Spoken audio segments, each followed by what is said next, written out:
Should any of you stray from off the straight and narrow path, the English legal system will provide the aftermath. And though our legal system is the envy of the world, it matters which judicial lip in your directions curled.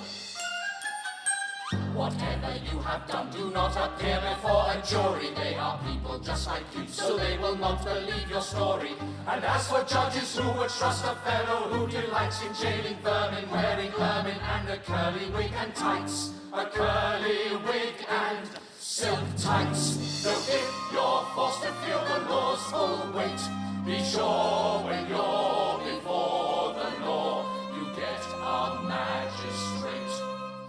You get a magistrate. A magistrate is always fair and kind, and whatever you have done, you'll find he probably won't mind.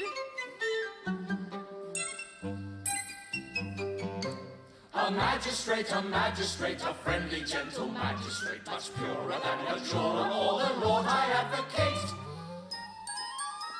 You take a bonbon from a shop. The owner sees and claws the top. Now with a judge you're for the chop. 5 years as an inmate. The magistrate says off you pop and offers you an acid drop. The friendly, gentle, sentimental magistrate.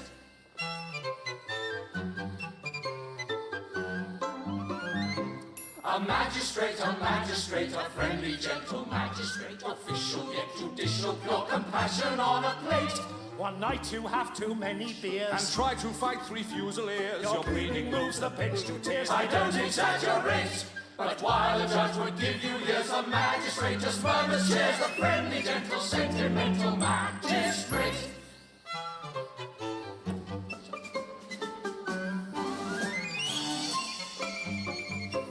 A magistrate, a friendly, gentle magistrate, about to try his family and friends and seal their fate. The gentlemen are in a mess. They caused a policeman some distress, and gave the girls a false address. So now in jail they wait. In the morning they'll confess. What will happen, who can guess, when they meet their nemesis, the magistrate? I sense a policeman somewhere near. I think it's time to disappear, or else we'll find we're up before them. No scion of the law, the magistrate.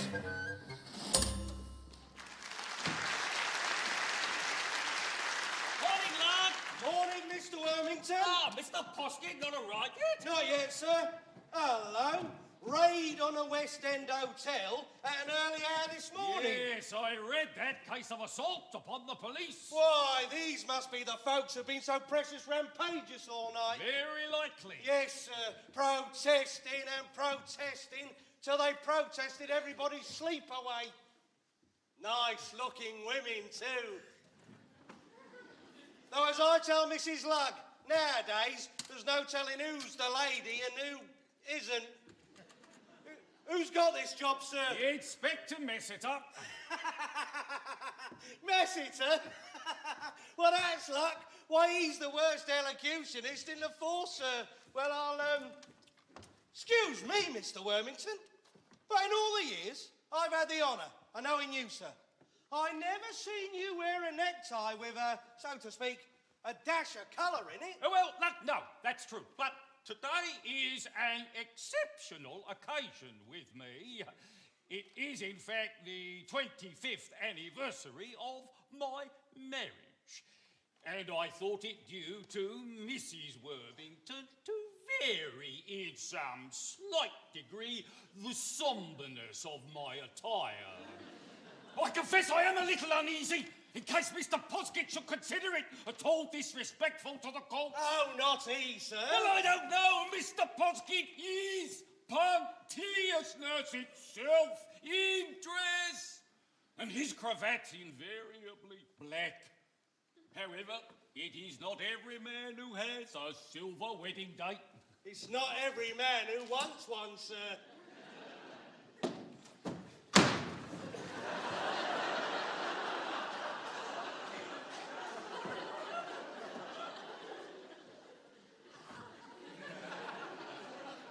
Morning, lad.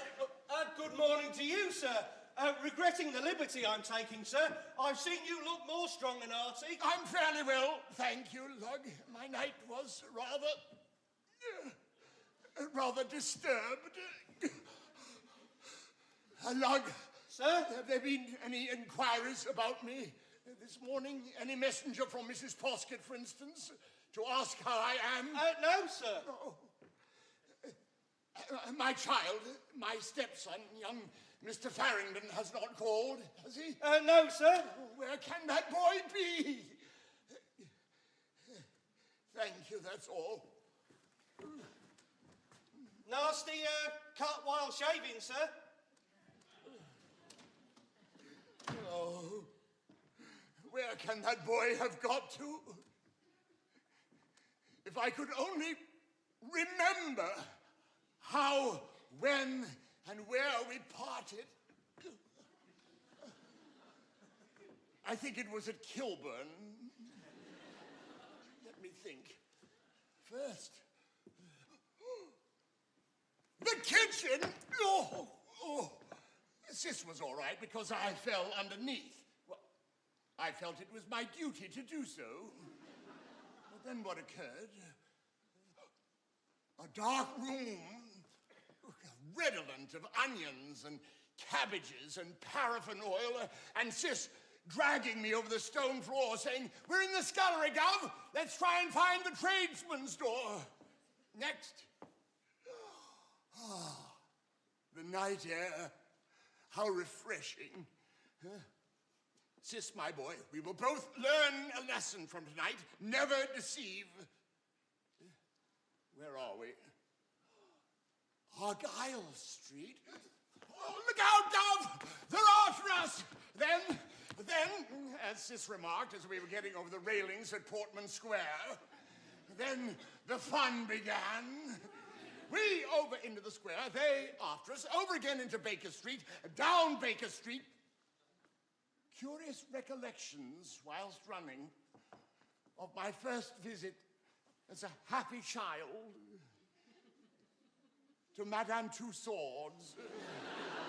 Wondering if my mum and dad would be included amongst the exhibits. Come on, Dove, you're getting blown. Where are we? Park Road. What am I doing? Getting up out of a puddle. St. John's Wood. The cricket ground. I say, Dove, what a run this would be at Lord's, wouldn't it? And no fear of getting run out either, more fear of getting run in. What road is this, Sis? Maida Vale. Good gracious. A pious aunt of mine once lived in Hamilton Terrace. She never thought I should come to this. Gov! Yes, my boy. Let's get this kind-hearted coffee stall keeper to hide us. We apply. Will you assist two unfortunate gentlemen? No, I'm blowed if I will. Well, why not? Because I'm going to join in the chase after you. Whoa! Off again along Maida Vale with that horrid man and his bull terrier in hot pursuit.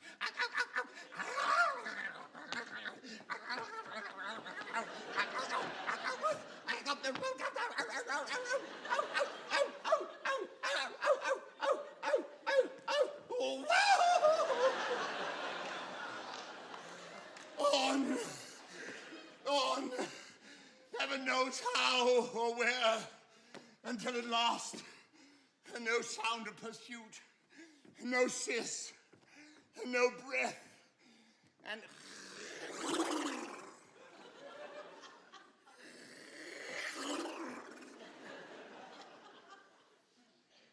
the early Kilburn buses starting to town.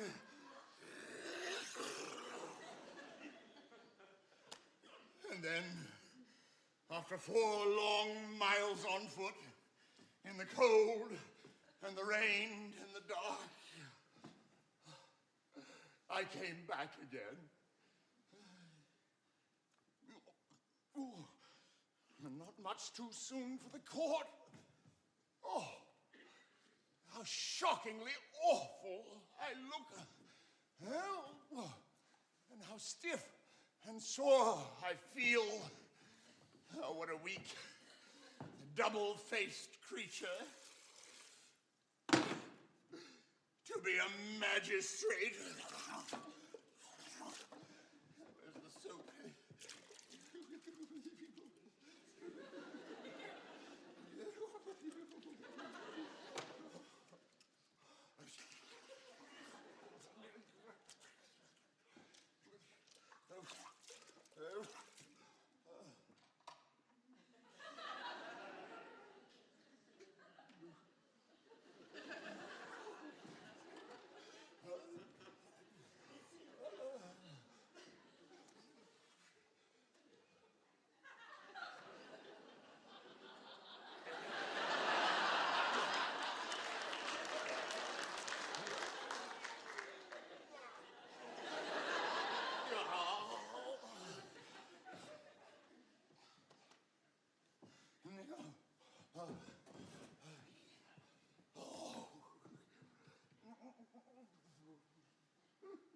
I shall put £5 in costs into the poor box tomorrow, but I deserve a most severe caution.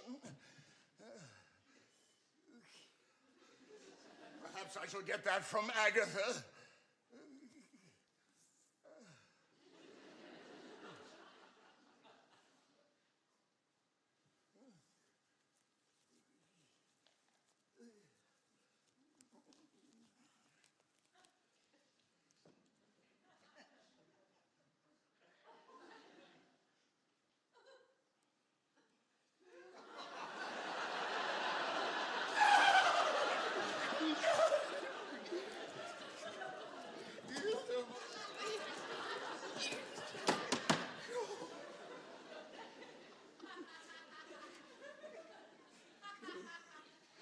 When Remington returns, I shall borrow some money and send out for a black cravat. All my pocket money is in my overcoat at the Hotel des Princes.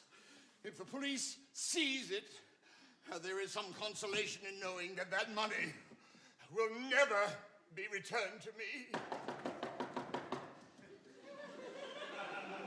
Come in! Your servant, Mr. Wick, wants to see you, sir. Oh, bring him in. Wick. From Agatha. From Agatha! Good morning, Wick. Good morning, sir. Is young Master Farrington quite well? He hadn't arrived home when I left, sir. No, where is that boy? How is your mistress this morning, Wick? Very well. I hope, sir. She ain't come home yet either. Not returned? Nor Miss Verinder? No, sir, neither of them. Lady Jenkins is worse!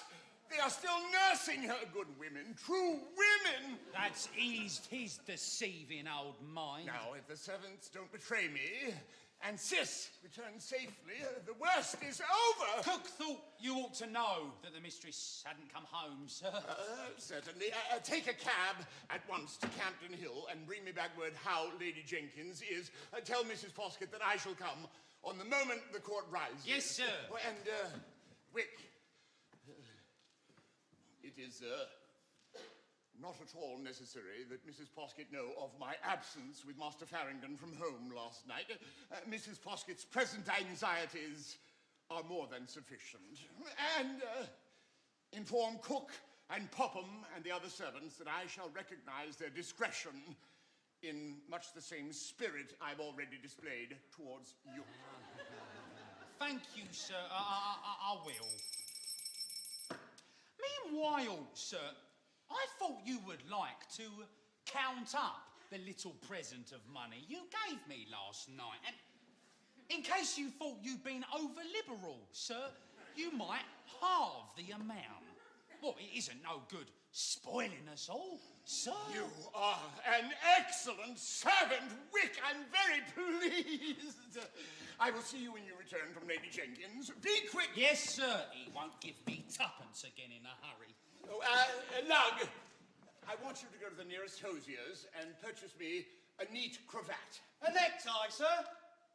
Yes, a necktie. A necktie. What sort of kind of one, sir? No, one like Mr. Wormington's. One like he's wearing this morning, sir? Of course, of course, of course. Fancy him being jealous of Mr. Wormington there. Very good, sir. What price, sir? The best. Oh, there, I've no money. Pay for it with this. Yes, sir. And keep the change for your trouble. Oh, thank you, sir. Thank you, sir. Very much obliged, sir. That's like a liberal gentleman.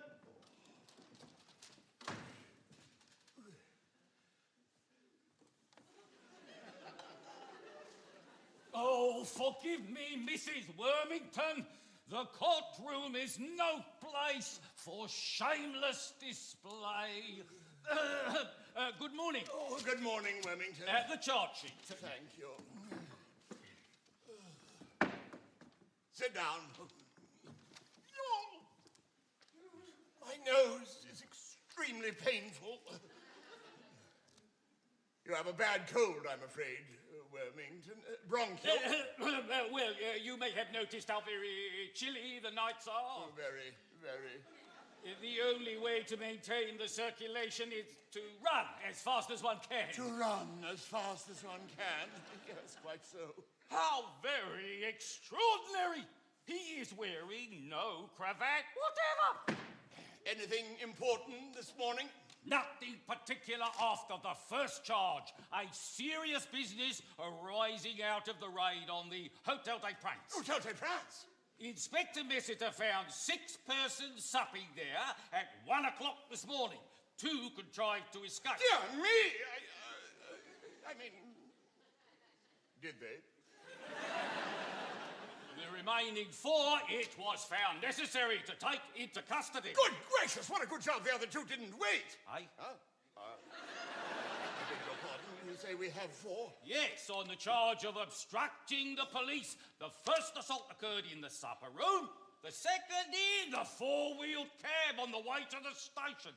There were 5 persons in the cab at the time, the 2 women, the 2 men, and the inspector. Dear me, it must have been a very complicated assault. Who are the unfortunate people? The men are of some position.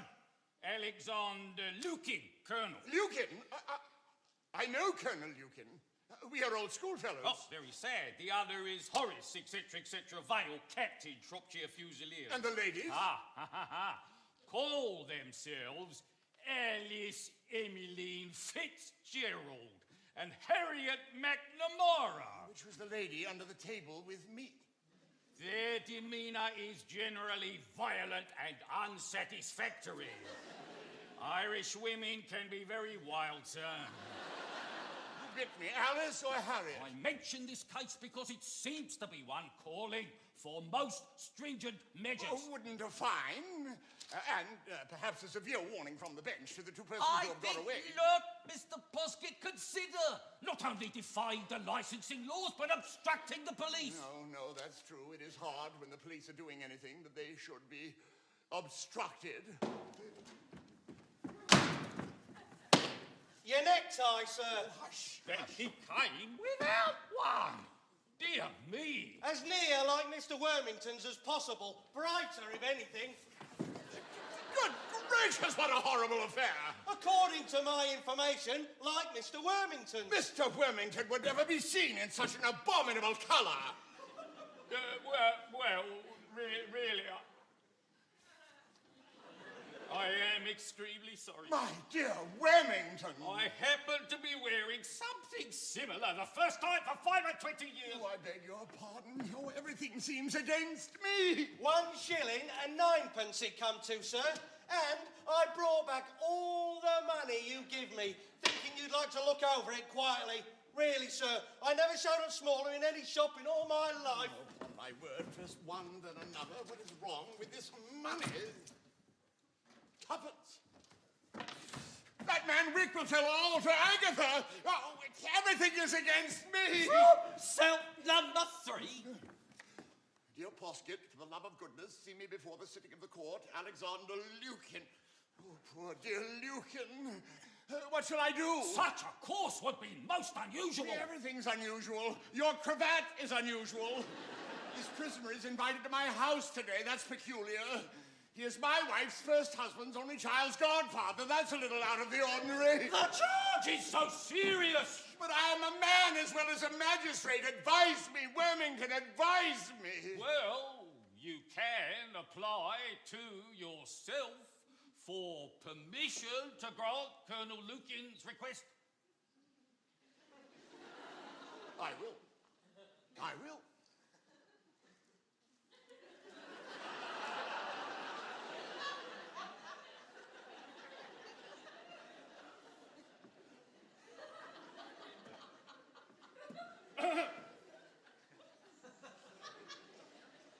And after much conflicting argument, I consent to see Colonel Lukin here immediately. Don't leave me, Wormington. You must stand by me to see that I remain calm, firm, and judicial. Oh, poor Lukin. I must sink the friend in the magistrate, and in dealing with his errors, apply the scourge to myself. Tap me on the shoulder, Wormington, when I'm inclined to be more than usually unusual. Poor Poskett. Poor Lukin. I suppose he's been sitting up for his wife all night, poor devil. How are you, Poskett? Oh,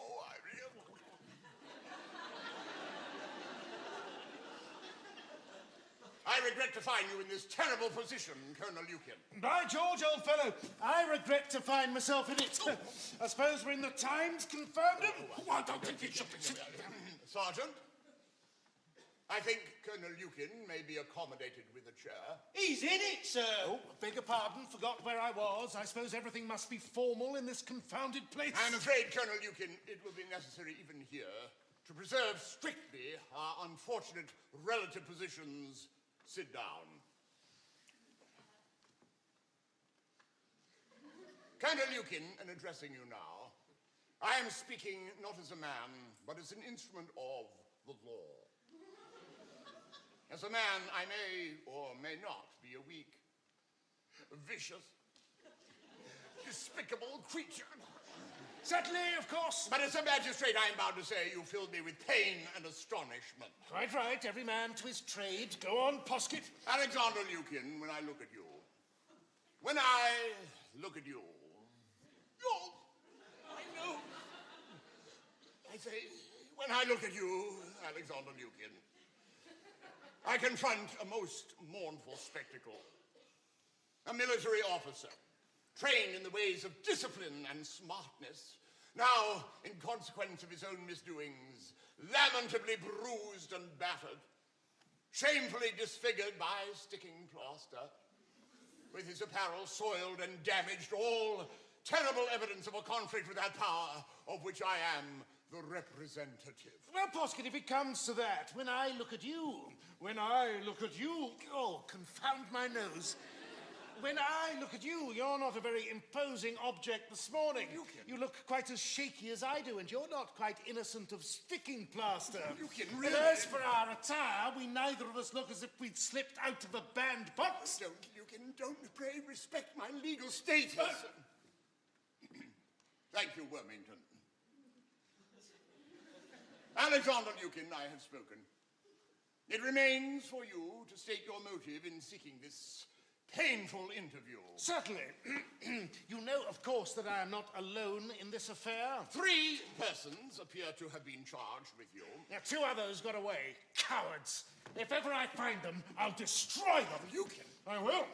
Another job for you, Poskett. I beg your pardon. In the event of such a deplorable occurrence, I should not occupy my present position.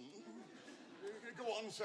Well, Horace Vale and I are prepared to stand the brunt of our misdeeds. But, Poskett, there are ladies in this case. In the annals of the Mulberry Street Police Court, such a circumstance is not unprecedented. 2 helpless, forlorn ladies. Alice Emmeline Fitzgerald and Harriet McNamara. Oh, Lukin.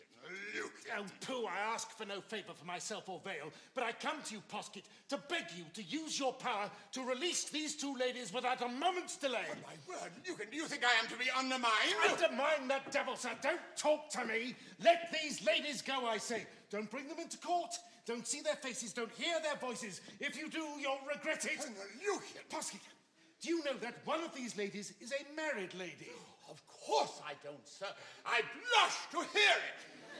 And you know that from the moment this married lady steps into your confounded court, the happiness, the contentment of a doting husband become a confounded wreck and ruin. Then, sir, let it be my harrowing task to open the eyes of this foolish, doting man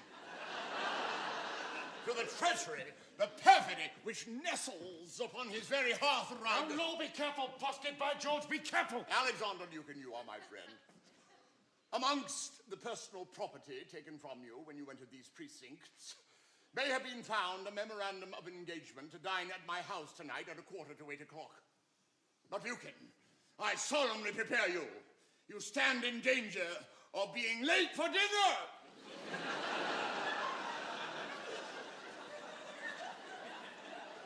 I go further. I'm not sure, after this morning's proceedings, that Mrs. Foskett will be ready to receive you. I'm confoundedly certain she won't. Therefore, sir, as an English husband and father, it will be my duty to teach you and your disreputable companions, Alice Emmeline Fitzgerald and Harriet McNamara, some rudimentary notions of propriety and decorum. Confound you, Poskett, listen! I am listening, sir, to the guiding voice of Mrs. Poskett, that newly made wife still blushing with embarrassment from her second marriage. And that voice says, strike for the sanctity of hearth and home, for the credit of the wives of England. No mercy! It is time to go into court, sir. The charge against Colonel Lucan is the first on the list. Poskett, I'll give you one last chance. If I write upon a scrap of paper the real names of these two unfortunate ladies, will you shut yourself up for a moment, away from observation, and read these names before you go into court? Certainly not, Colonel Lucan.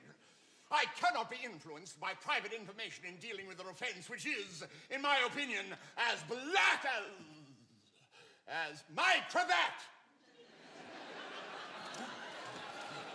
There's no help for it, then.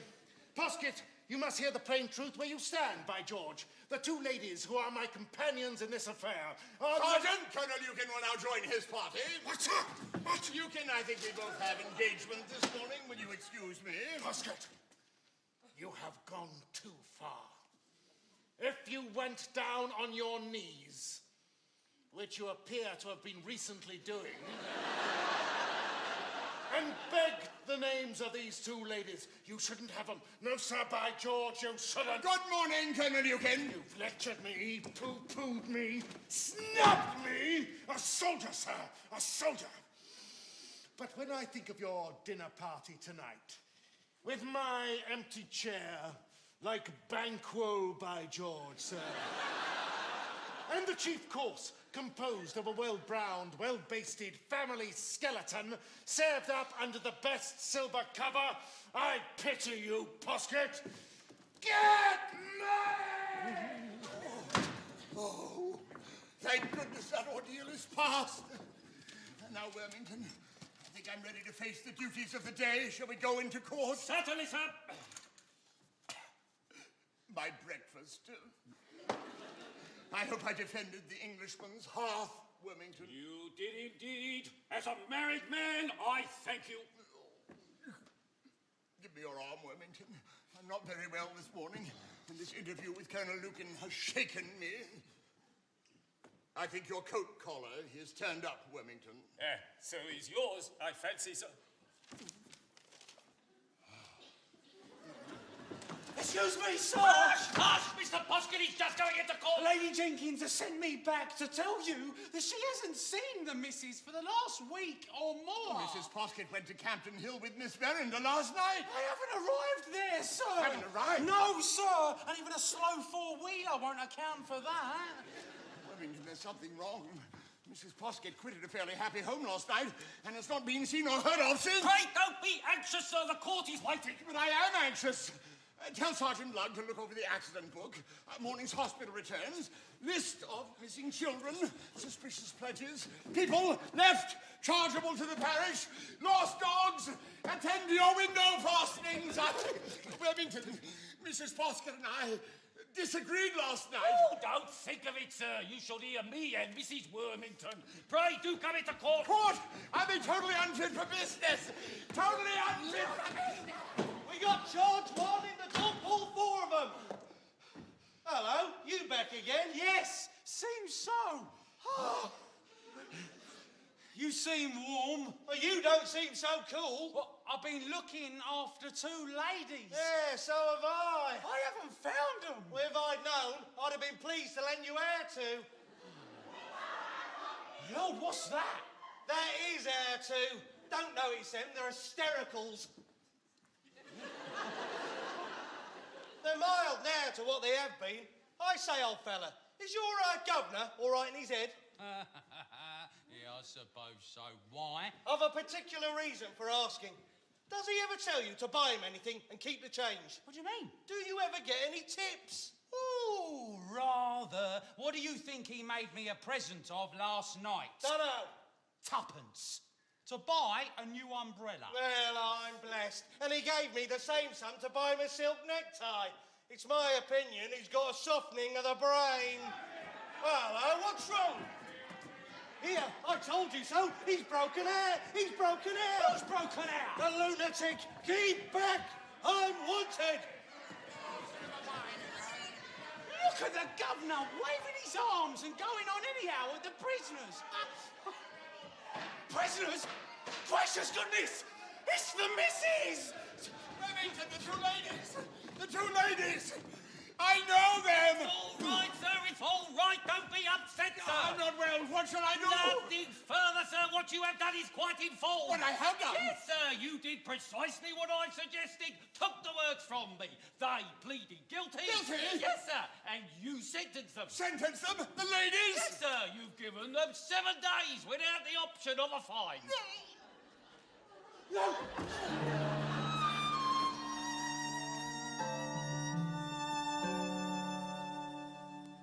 A fossil, or a table, or a bottle of Bordeaux is worth more if the label bears a date from long ago.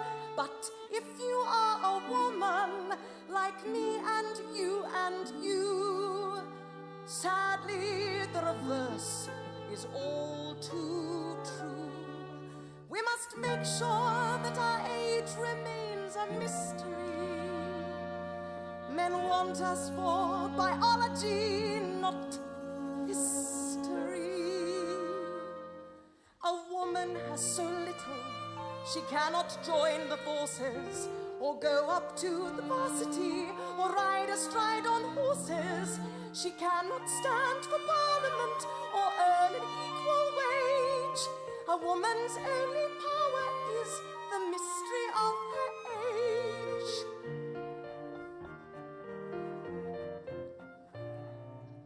A woman has so little, she's never heard, just seen. She'll never be Prime Minister, but oddly can be Queen. Her role is to cling on to youth inside her gilded cage.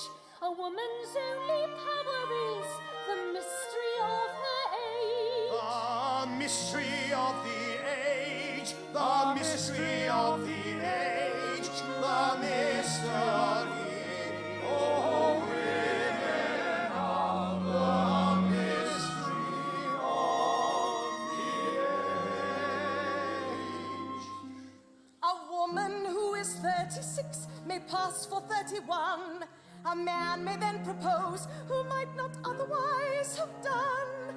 He may think it's a mystery that she has a teenage son. But mystery is half the fun. A woman has so little, she cannot even vote. So who'd begrudge a little helpful chiffon at the throat? A single plait pulled very tight in Croydon's all the rage. And all adds to her power and the mystery of her age. The mystery of the age, the mystery of the age, the mystery. Oh,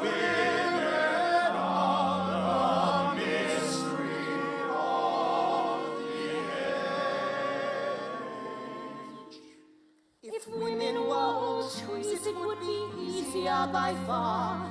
You simply saw her leg off, count the rings, and there you are. The mystery of the age, the mystery of the age.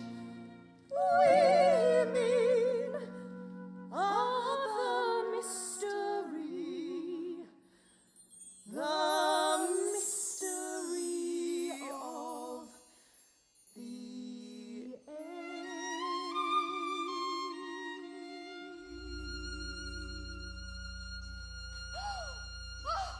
How dreadfully early! 11 o'clock! I'm not supposed to come till 4. Oh, I wonder why I want to instruct Sis all day. I'm not nearly so enthusiastic about the 2 little girls I teach in Russell Square. Oh, there's that music person again. I beg your pardon, I ain't got no instruction to prepare no drawing room for no lesson till 4 o'clock. I wish to see Mrs. Poskett. She hasn't come home. Oh, well, Master Farringdon will do. He ain't come home either. Oh, where is he? No one knows. His wicked old stepfather took him out late last night and haven't returned him. Oh, such a night as it was too, and him still wearing his summer undervests. Mr. Poskett! No, my sis. How dare you speak of Master Farringdon in that familiar way? Oh, how dare I? Because me and him formed an attachment long before ever you darkened our doors. You may put down the iron heel too heavy, Miss Tomlinson. Well, I refer you to Bow Bells. Yet first love is best love. Or the fingerless piano player. Where's the mater? Not home yet. Oh, thank Jiminy. Oh, he's ill! Put him on the sofa!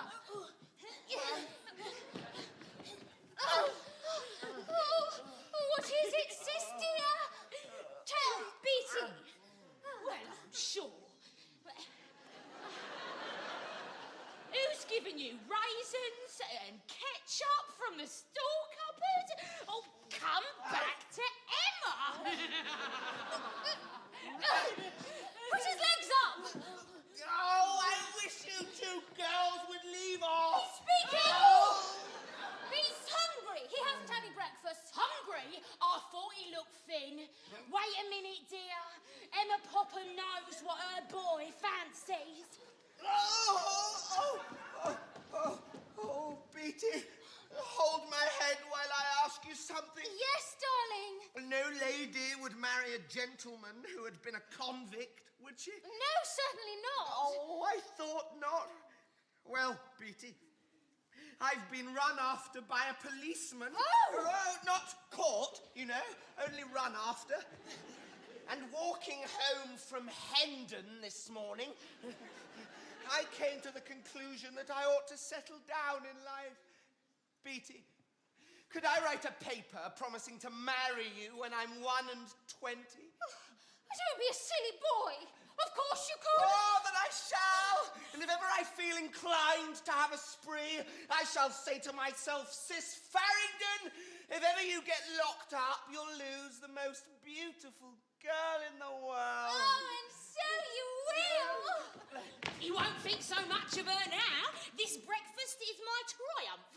Coffee, bacon, or and tea cake. Hush, Master Farringdon is writing something very important. Oh, there's a cab at the door. It must be the mater. I'm off. Sis, you haven't finished the promise. You haven't finished the promise. It's all right, sir. It's all right, sir. I've got you. The master and a policeman. Oh, what's the matter? It's all right, my good girl. Now you run downstairs and fetch a drop of brandy and water. Now, don't take on so, sir. It's what might happen to any married gentleman. Now, you're all right now, sir, and I'll hurry back to court to see whether they've sent for Mr. Bullamy. My wife! My wife! Oh, come now, sir. What is 7 days? Why, many a married gentleman in your position, sir, would have been glad to have made it 14. Go away and leave me. Certainly, sir. He's better. Agatha and Lucan. Agatha and Lucan supping together at the Hotel des Princes while I was at home and asleep.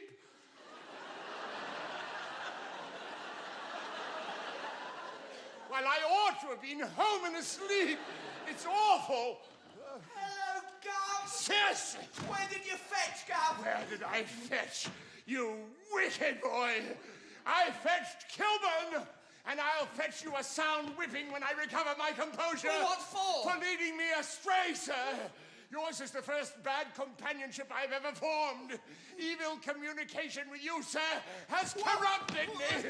Why did you abandon me at Kilburn? Well, because you were quite done and I branched off to draw the crowd away from you and after me. Did you, sis? Did you? Oh, my boy. My boy. Oh, sis, we are in such trouble. Well, you weren't caught, Gov. No, but do you know who the ladies are who were supping at the Hotel des Princes? No, do you? Do I? They were your mother and Aunt Charlotte. The mater and Aunt Charlotte? Oh, I say, Gov, what a lark. Lark, they were taken to the police station. My mother. They were brought before the magistrate and sentenced to 7 days in prison. No! What are you going to do? Get my mother out first and then break every bone in that magistrate's body. Oh, sis, he is an unhappy wretch and he did his duty. His duty? To send another magistrate's wife to prison? Gov, I'm only a boy, but I know what professional etiquette is. Come along. Now, which is the police station? Mulberry Street. Who's the magistrate? I am. You dare to look at my mother? Come with me and get her out. Come with me and get my mother out. Leave me alone, sir! She is out. What? I managed it. How? Wormington sent to me when you were taken ill. When I arrived at the court, he had discovered from your manservant Mrs. Poskett's awful position. You leave my mother alone. Now, said I to myself, this won't do. I must extricate these people somehow. I'm not so damned conscientious as you are, Poskett. Bravo. Go on. Well, the first thing I did was to take a juju. Oh, will you make haste? Then said I to Wormington, Poskett was non compos mentis when he heard the case. I'm going to reopen the matter. That's good. And I did. And what do you think I found out from the proprietor of the hotel? What? That Mr. Cecil Farringdon here hires a room at the Hotel des Princes. I know that. And that he was there last night with some low stockbroker of the name of Skinner. Go on, take a juju. Now, the law, which seems to me quite perfect, allows a gentleman who rents a little apartment at an inn to eat and drink with his friends all night long. Well? So said I from the bench, these ladies and gentlemen appear to be friends or relatives of a certain lodger at the Hotel des Princes. So they are. They were all discovered in one room. So we were. So they were. And I shall adjourn the case for a week to allow Mr. Farringdon the opportunity of claiming these people as his guests. So I censured the police for their interference and released the ladies on their own recognizance. And the men? Well, unfortunately, Wormington took upon himself to dispatch the men to the House of Correction before I arrived. I'm glad of it. They are dissolute villains. I'm glad of it. Oh, sir, here's the missus and Miss Verrinder in such a plight. The mater. Gav, you explain.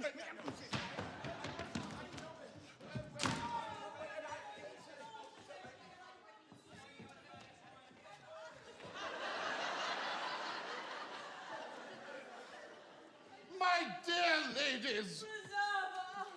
Friend, how is my boy? never better. And the man who condemned his wife and sister-in-law to the miseries of a jail. Poskett, I think... Is he well enough to be told what that wife thinks of him? It might cause a relapse. It is my duty to risk that. Food! Ah! Agatha Poskett!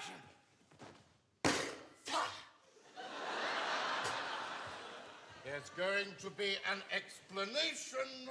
There's going to be an explanation. How dare you look me in the face, madam? How dare you look at anybody in any position, sir? You send your wife to prison for pushing a mere policeman! I didn't know what I was doing. Not when you requested two ladies to raise their veils and show their faces in the dock. We shouldn't have been discovered but for that. It was my duty. Duty! You don't go to the police court again alone. I guess now, Aeneas Poskett, why you clung to the single life for so long.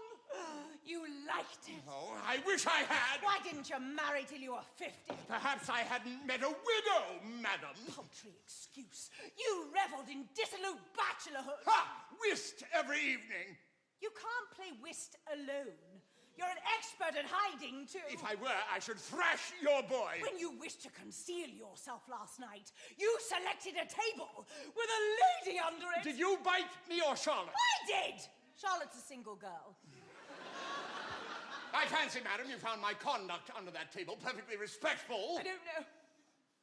I was too agitated to notice. Evasion, you're like all the women. Oh, you oughtn't to know that, you profligate. No wife of mine subs unknown to me with dissolute military men. We shall have a judicial separation, Mrs. Poskett. Certainly. I suppose you'll manage that at your police court, too. I shall send for my solicitor at once. Aeneas! Follow me! Mr. Poskett, whatever happens, you shall not have custody of my boy. Your boy.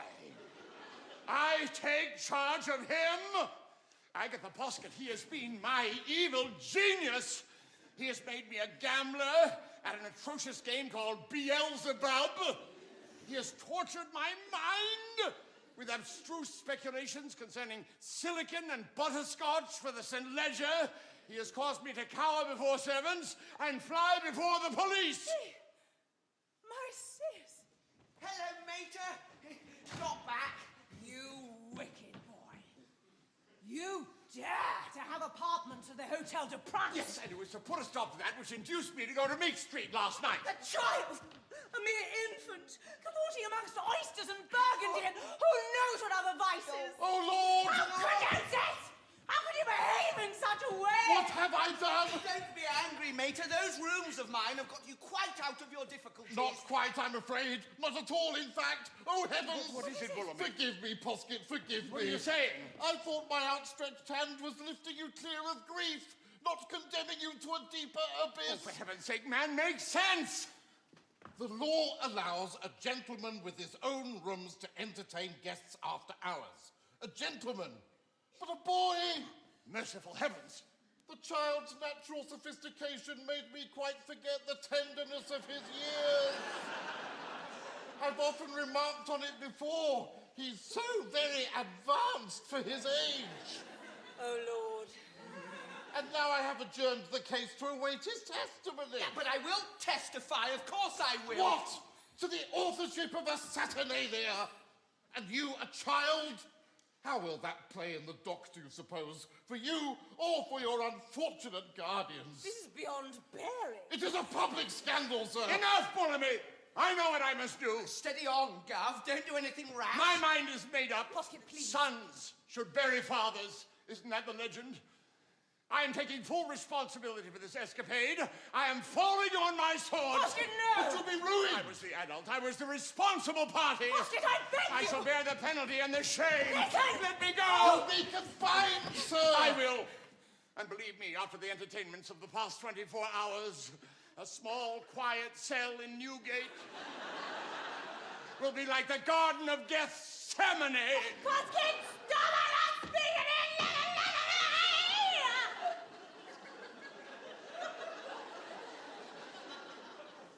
I see now that all of this, is the result of a lack of, candor on my part. Tell me, the agony of the truth. Tell me, have you ever particularly observed this child?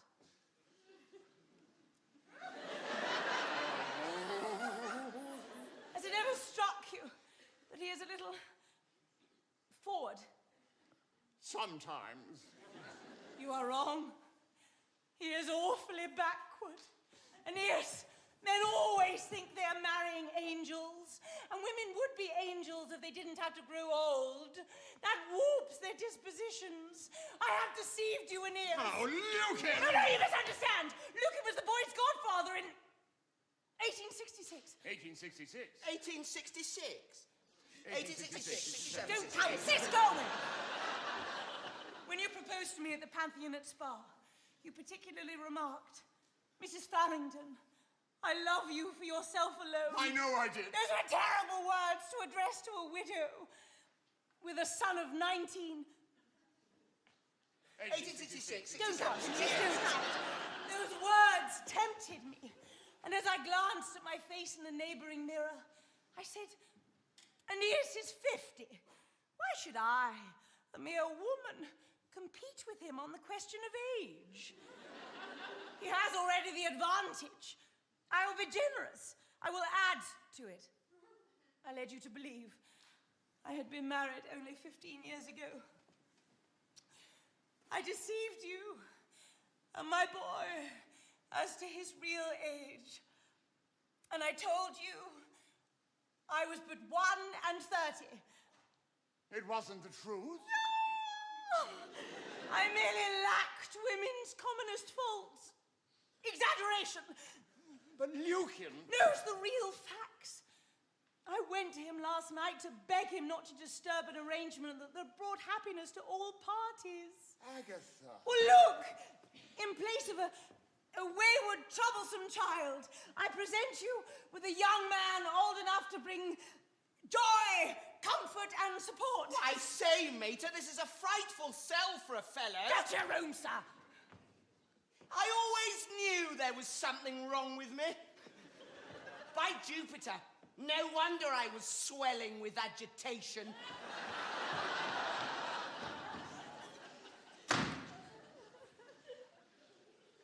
Forgive me, Aeneas. Look at my bonnet. A night in Mulberry Street without even a powder puff. It's an awful expiation. Agatha, how do I know that this won't be 5 and 20 tomorrow? No. You know the worst. And as long as I live, I shan't deceive you again. Except in the little things. By George Poskett! You Lucan! Do you know I'm a confounded jailbird, sir? An accident! And you know what has happened to me in jail? A soldier, sir, an officer. No. I have been washed by the authorities. Oh, Lucan, no! By Jove, Charlotte, I would have died first. Great news, Mr. Poskett, sir. Wonderful news. The scoundrel who absconded from the Hotel de France has at last been traced. I have? He has? Mr. Skinner, sir, the stockbroker, the final piece of the puzzle. What? Found wandering in the vicinity of the Burlington Arcade. A little the worse for wear, and with no memory of the previous night, but a frequent visitor to the Hotel de France, that much he knew. I see. Well, what became of the poor wretch? Locked away, sir, and awaiting the arrival of the magistrate. Release him, Sergeant. Release him at once. Sir? The man is innocent. All parties to that affair are quite innocent. Allow me to explain, Sergeant. Oh, Agatha, what have I done? 24 hours ago, I was a magistrate, a pillar of the community. Now, an entirely blameless man has spent his night in the cells on account of my caprice. Nonsense! There's rarely such a thing as an entirely blameless man. Sergeant, what sort of a man is this Mr. Skinner? Is he a gentleman? He's a stockbroker, sir. Connected to one of the larger merchant trading banks in the city. Oh, well, I expect he's guilty of something.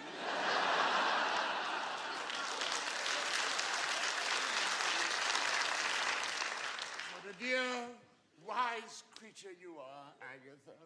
Oh, the sudden arrival of honesty into our marriage seems to have had an unexpected effect, Aeneas. Come on, Beatty. Gov, Mater, here's news. Beatty and I have made up our minds to be married. What's this? Bollinger, 74, extra dry to drink our health and happiness. Champagne! It may save my life. Miss Tomlinson, go home. What? Stop! Sis Farrington, my boy, you are but 19 at present. But you were only 14 yesterday, so you're a growing lad.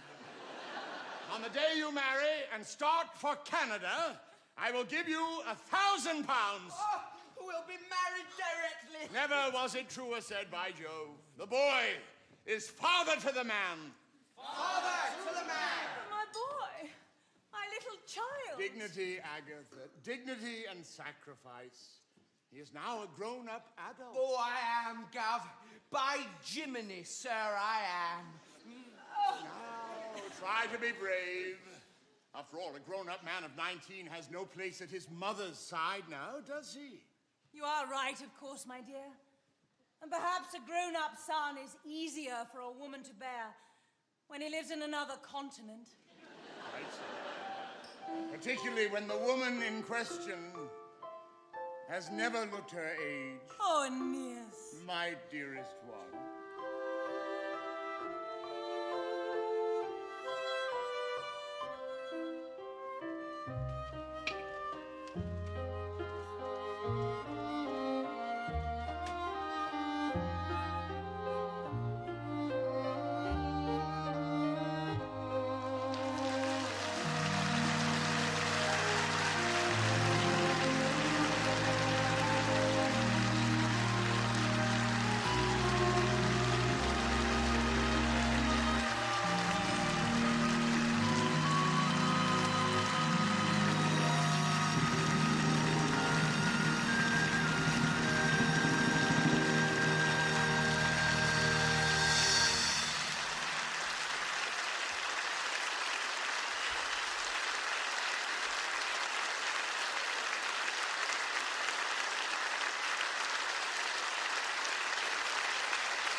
Until the one occurrence that can put him in a bait.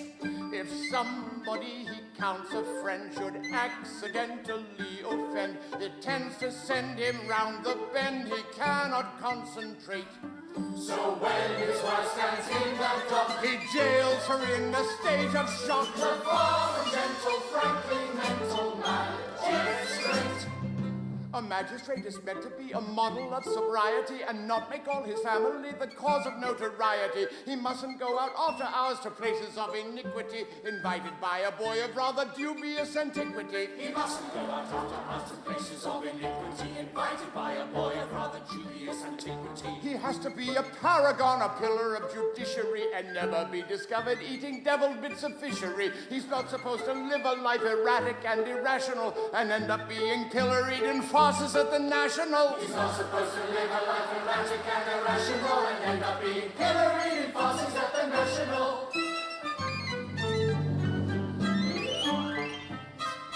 A magistrate is meant to be a model of sobriety and not make all his family the cause of notoriety. He mustn't go out for hours to places of iniquity, invited by a boy of rather dubious antiquity. This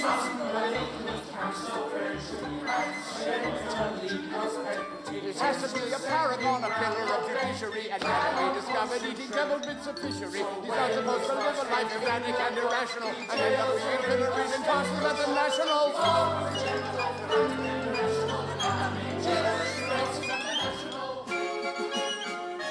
Now to leave you all in a state of total glee, one more verse in a slightly higher key. A magistrate, a friendly gentle magistrate, official yet judicial, your compassion on the blade. When I have too much of pain, also swings affect your rain. You run away, it starts to rain, it gets extremely late. The magistrate was all right and wishes everyone good night. The friendly gentle sentimental, friendly gentle sentimental. Magistrate.